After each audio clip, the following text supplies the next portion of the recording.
Om Sai Ram. Welcome to Sai Samarpan channel. मैं हूं आपके साथ में विन्नी और आज हम पढ़ेंगे बाबा के 11 वचन। इस 11 वचन को पढ़ने से ना सबके कष्ट दुख दूर हो जाते हैं। जिसके मन में जो भी परेशानियां हैं, जिसका मन घबरा रहा है ना, जिससे लग रहा है कि आगे कोई रास्ता नहीं, तो चलिए हम सब मिलकर बाबा के 11 वचन पढ़ेंगे। फिर देखिएगा कि आपके रास्ते कैसे बाबा बनाते हैं, कैसे आपकी सारी प्रॉब्लम्स का सोल्यूशन निकल आएगा, सारा समाधान हो जाएगा। तो चलिए आते हैं बाबा के 11 वचनों पर। ओम साई राम, ओम साई राम। बाबा के 11 वचन। जो सीढ़ी में आएगा आपद दूर भगाएगा, चढ़े समाधि की सीढ़ी पर, पैर तले दुख की पीढ़ी पर। त्याग शरीर चला जाऊंगा, भक्त हेतु दौड़ा आऊंगा, मन में रखना दृढ़ विश्वास, करे समाधि पूरी आस। मुझे सदा जीवित ही जानो, अनुभव करे सत्य पहचानो, मेरी शरण आ खाली जाए, हो तो कोई मुझे बताए। जैसा भाव रहा जिस जन का, वैसा रूप हुआ मेरे मन का, भार तुम्हारा मुझ पर होगा, वचन न मेरा झूठा होगा। आज सहायता लो भरपूर, जो मांगा वह नहीं है दूर। मुझ में लीन वचन मन काया, उसका ऋण न कभी चुकाया। धन्य धन्य वह भक्त अन्य, मेरी शरण तज जिसे न अन्य। तो ये बाबा के 11 वचन हैं और हम इस 11 वचनों को हम ऐसे नहीं पढ़ेंगे कि हमने सिर्फ एक रट्टा मार के पढ़ लिया। हम बाबा के 11 वचनों को, एक एक वचन को बाबा के बहुत ध्यान से पढ़ेंगे, समझेंगे कि बाबा क्या कहना चाहते हैं। पहले बाबा ने वचन में कहा है, जो सीढ़ी में आएगा आपद दूर भगाएगा। यानी कि बाबा का जो भी बच्चा सीढ़ी में जाता है ना, उसके सारे दुख सारे परेशानियां जीवन से मुक्त हो जाती हैं, सब कुछ मुक्त हो जाता है। चाहे कितनी भी बड़ी से बड़ी प्रॉब्लम क्यों ना हो, परेशानियां क्यों ना हो, जो बाबा का बच्चा बाबा के दरबार में एक बार चला जाता है ना, सिर्फ एक बार, तो उसकी सारी प्रॉब्लम्स खत्म हो जाती हैं, सारी परेशानियां खत्म हो जाती हैं। फिर बाबा ने कहा, जो चढ़े समाधि की सीढ़ी पर, पैर तले दुख की पीढ़ी पर। बाबा ने कहा कि जो समाधि की सीढ़ी पर कदम रख देगा ना, उसके सारी दुख सारे परेशानियां, उसकी सारी पीड़ा खत्म हो जाएंगी। वहीं जो द्वारिका माई है ना, वो तुम्हारे सारे दुखों को हर लेगी और तुम्हारी गोद में खुशियां ही खुशियां देगी, बहुत खुशियां। फिर बाबा ने कहा है ना, त्याग शरीर चला जाऊंगा, भक्त हेतु दौड़ा आऊंगा। बाबा ने कहा कि शरीर से तो मैं जा रहा हूं, लेकिन भक्त के लिए मैं दौड़ा आऊंगा। चाहे शरीर को मैं त्याग दूं, लेकिन मेरी आत्मा, मेरी अस्थियां यही हैं, सीढ़ी में विराजित है। मैं यहीं पर हूं, मैं कहीं गया नहीं, मैं इस दुनिया से कहीं नहीं गया। क्योंकि इंसान आता जाता है, इंसान जन्म मरण चक्र में जाता है, लेकिन भगवान कभी नहीं जाते। वो यही है हमारे पास। जब भी हम उन्हें पुकारेंगे, मुसीबत में पुकारेंगे, 100% वो हमारे पास आएंगे, जरूर आएंगे। फिर बाबा ने कहा, मन में रखना दृढ़ विश्वास, करे समाधि पूरी आस। बाबा ने कहा कि मन में दृढ़ विश्वास रखना। जिस मनुष्य के अंदर विश्वास नहीं, दृढ़ विश्वास नहीं ना, वो कभी कुछ नहीं कर सकता। और जिसके अंदर विश्वास है, वो सब कुछ पा जाएगा, सब कुछ, बाबा का आशीर्वाद भी और बाबा को भी। तो अगर आप भक्ति कर रहे हैं, बाबा की पूजा कर रहे हैं ना, तो सच्चे मन से और दृढ़ विश्वास से करिए। क्योंकि विश्वास एक बहुत बड़ी चीज है जो बाबा को आपसे जोड़े रखती है, जो बाबा से आपको कनेक्शन बनाकर रखती है। तो मन में रखना दृढ़ विश्वास, करे समाधि पूरी आस। यानी कि वो समाधि, जो बाबा की समाधि है, वो आपकी सारी आसों को पूरी करेगी, हर एक चीज को पूरी करेगी, हर एक इच्छा को पूरी करेगी, हर एक मनोकामना को पूरी करेगी। फिर बाबा ने कहा 5वें वचन में, मुझे सदा जीवित ही जानो, सत्य करे अनुभव पहचानो। बाबा ने कहा कि तुम मुझे ये मत समझो कि मैं चला गया, या मैं मृत्यु हो गई मेरी, या मैं चला गया, नहीं। मुझे सदा जीवित ही जानो, मैं जीवित हूँ, मैं कहीं नहीं गया, मैं तो कभी मर ही नहीं सकता, मेरा कभी काल है ही नहीं, क्योंकि मैं ईश्वर हूँ, क्योंकि वो अमर है, वो अनंत है। बाबा ने कहा कि सत्य को पहचानो, जो मेरे अनुभव है ना, उन्हें पहचानो कि मैं तुम्हें संकेत देता हूँ हर पल हर वक्त। जब भी तुम मुझसे जवाब मांगते हो, अनुभव मांगते हो, लीलाएं मांगते हो, मैं लीला दिखाता हूँ तुम्हारी जिंदगी में, अनुभव देता हूँ, संकेत देता हूँ, उन्हें समझो, सत्य को पहचानो। बाबा ने कहा है, वहमों से दूर रहो, असत्यों से दूर रहो, सावधान रहो ढोंगियों से, और सत्य को पहचानो कि हाँ ईश्वर है। फिर बाबा ने 6ठे वचन में कहा, मेरी शरण आ खाली जाए, हो तो कोई मुझे बताए। जो बच्चा उनकी शरण में जाता है ना, बाबा कहते हैं कि मुझे बताओ कि मेरे दरबार से आज तक खाली कौन गया, कभी कोई गया क्या? कभी नहीं गया। और कोई एक आधी विरला होगा जिसके पाप होंगे, जिसके ऐसे कष्ट लेकर वो वहां पर गया होगा, जिसके अंदर पाप लेकर वो गया होगा, जो शायद पूरे नहीं हो पाए होंगे। वरना बाबा तो पापियों को भी माफ कर देते हैं। उनका तो बहुत बड़ा दिल है, बहुत बड़ा दिल है।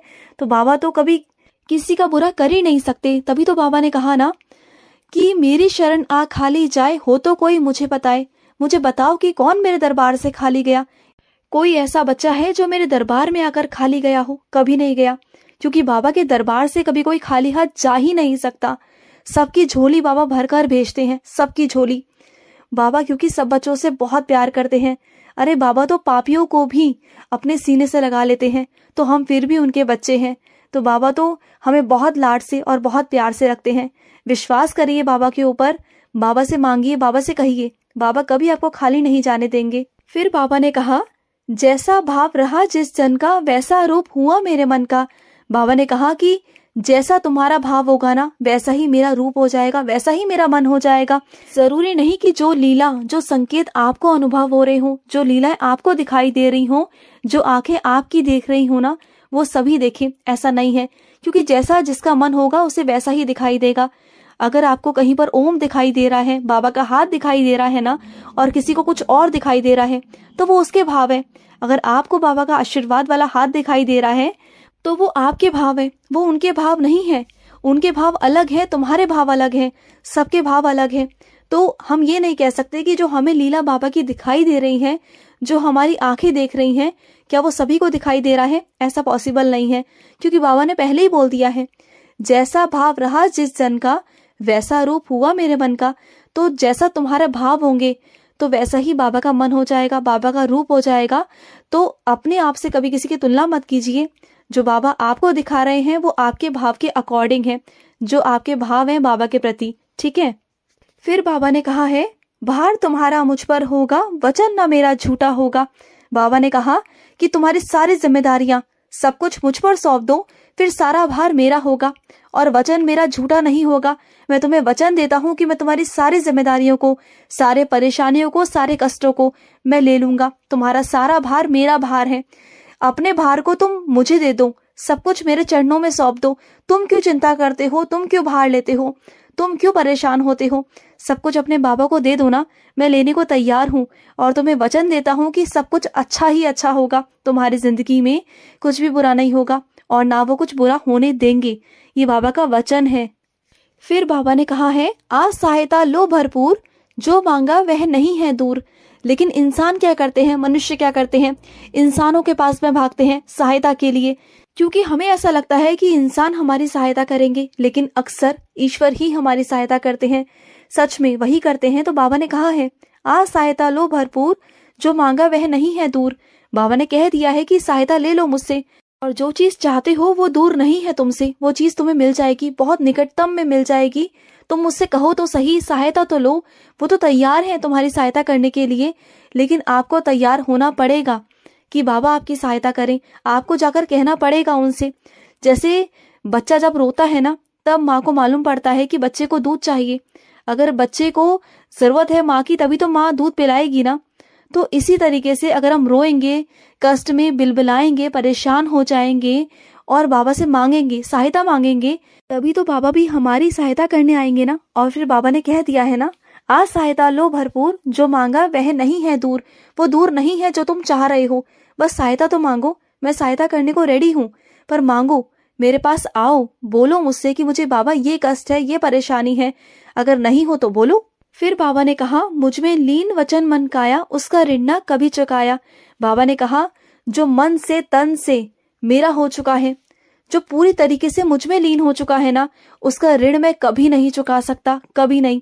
जो मेरा बच्चा दिन रात मुझे याद करता है, मेरा नाम जाप करता है, मेरा स्मरण करता है, सब कुछ मुझ पर सौंप रखा है, सब कुछ मुझ पर समर्पित कर रखा है ना, उस बच्चे का मैं ऋणी हूँ कि वो बच्चा मेरा बच्चा है। मैं उसका जिंदगी भर ऋणी रहूंगा, कभी मैं उसका ऋण नहीं चुका पाऊंगा। बाबा ने ये कहा है कि जो मेरा बच्चा मेरा नाम स्मरण करता है, मुझे याद करता है ना दिल से, मैं उसका ऋणी हूँ। फिर बाबा ने कहा, धन्य धन्य वे भक्त अन्य, मेरी शरण तज जिसे ना अन्य। मतलब बाबा ने कहा कि वो बच्चा मेरा धन्य है, बहुत बहुत धन्य है, जो मेरी शरण में है। वो धन्य है मेरा बच्चा, बहुत बहुत धन्य है जो मेरी शरण में है, और उसका कोई कुछ नहीं बिगाड़ सकता क्योंकि बाबा उसके साथ खड़े हैं। तो ये है 11 वचनों का मतलब।